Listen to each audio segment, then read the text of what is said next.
Hello everyone, how are you doing today? King Rex is here, and today we're continuing on with Iron Marine's hero reviews. And for today we have a pretty interesting hero. And he is the second $5 hero in the game which you can purchase, and his name is Trabuco. Yeah, Trabuco, you're my boy. He's awesome. I mean, the reason why he's so awesome is mostly his stats. Like, he's really tanky, he moves pretty fast, and he also can deal with almost anything. But you're wondering, with your tiny little brain, how does this guy can deal with everything under the sun? How can he do that? Well, we're gonna find out.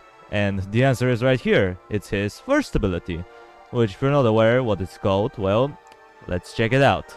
The name for the ability is Magnum 88 Dupla. It's agreed. This is my boomstick. Shoot, it's good. It's on. This is my boomstick.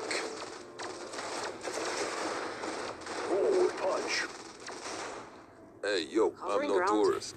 Say hello to my little friend.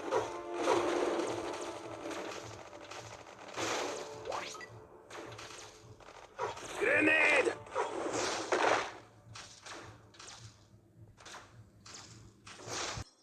So yeah, the ability is basically a switch. It's not the actual ability, it's more of a switch off. Like, you have multiple weapons, as you saw in the clips, and both of them are awesome. The shotgun is basically the first one, which you're seeing right now. It affects a pretty large area, and it can hit both ground and flying enemies at once, which is very nice.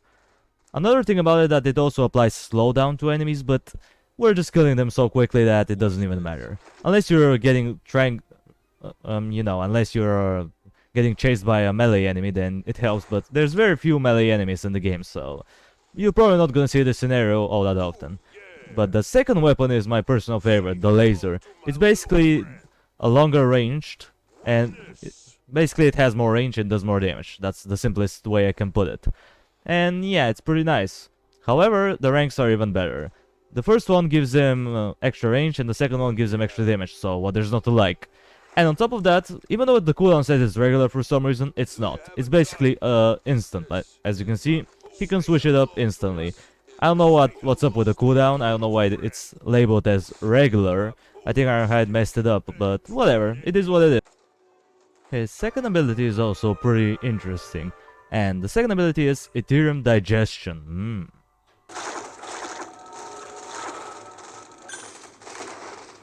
Crunchy, tasty. Watch this.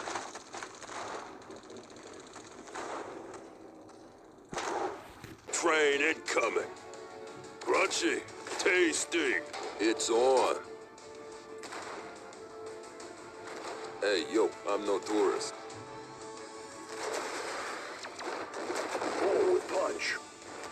Watch this. Crunchy, tasty. Recycle this.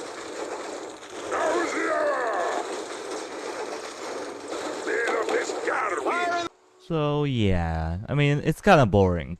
It's basically a heal move, and heal moves are not bad, but they're just boring. Like, there's nothing that interesting about them. And it's a pretty basic heal, but it heals him but the heal amount is pretty good. Like, he heals about 50% of his health, which is not bad. However, the ranks are pretty awful. The silver rank is basically where he accumulates a green aura around him, and the aura does barely any damage, so you don't want to use it ever. And the golden rank gives him this projectile that's very, very underwhelming. Like, it does splash damage, I believe, but it's so bad. Like, it can kill even one of the weaker enemies. Like, it's ridiculous how bad it is. The cooldown is fast though, so you can heal yourself pretty reasonably often, like every 20 seconds. And combined with his tankiness, it's pretty nice. I don't know, like, the heal move is not bad by itself, like, don't get me wrong, 50% heal boost is pretty nice. However, the ranks are pretty atrocious. I don't know what they were going with the ranks. I think if they made them a little bit more, in his game style, it would have been nice, but because they're so atrocious, as I said, yeah, the ability falls off just a little bit. And now for the next ability, which is his passive ability actually, Resilience. This one is pretty nice. But, however, I don't think he needs resilience, like he's already super duper resilient.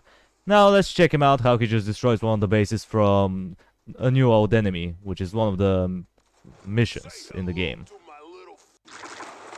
Say hello to my little friend. Ooh, protonic reversal. Hey, yo, I'm no tourist.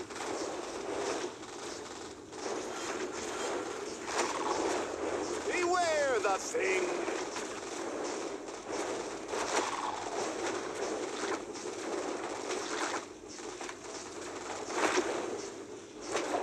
Watch this. So yeah, as you can see, he basically barely lost any health, if any at all, so he doesn't need that much of a resilience. But let's talk about the passive ability anyway. Basically what it does is, it gives him a small chance, I don't know the exact amount because, you know, in this game there's no values, but it gives him a small chance to,